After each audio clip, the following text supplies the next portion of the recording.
որ 19-րդ դարում մեկնարկած մեր գաղթը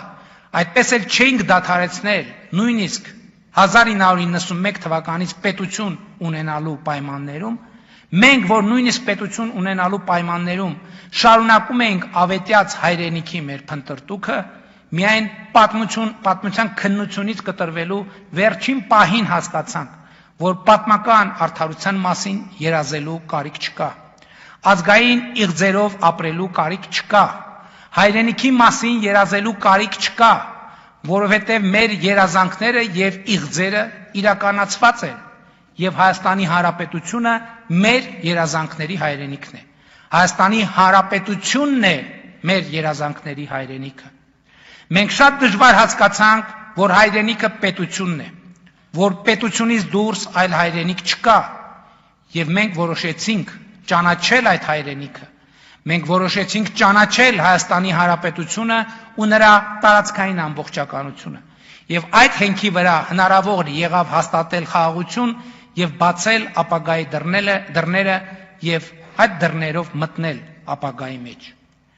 Մենք որոշեցինք, որ հայոց ցեղասպանության միջազգային ճանաչումը չի լինելու մեր արտաքին քաղաքական օրակարգում, ու մինչ նախադասություններ էինք ձևակերպում մեր հանրությանը բացատրելու, թե ինչու, իրադարձությունները իրենք ցույց դրեցին մի պերճախոս բացատրություն, երբ բոլորովին վերջերս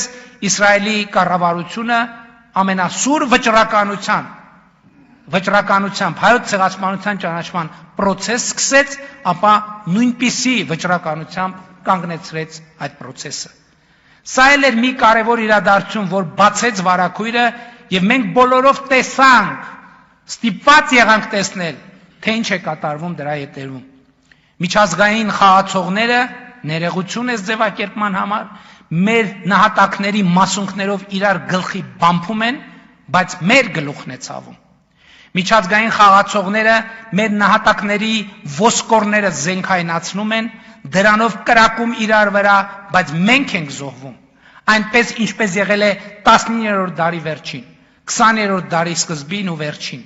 եւ մինչեւ բոլորովին վերջերս։ Մենք պետք է վերջ տանք հայոց ցեղասպանության զենքայնացման այս գործընթացին, որովհետև եթե նույնիսկ միամտություն ունենանք մտածելու, թե դա զենք է նաև մեր ձեռքին, այդ զենքի կրակոցից էլի ու էլի մենք ենք զոհվել, էլի ու էլի մենք ենք զոհվելու։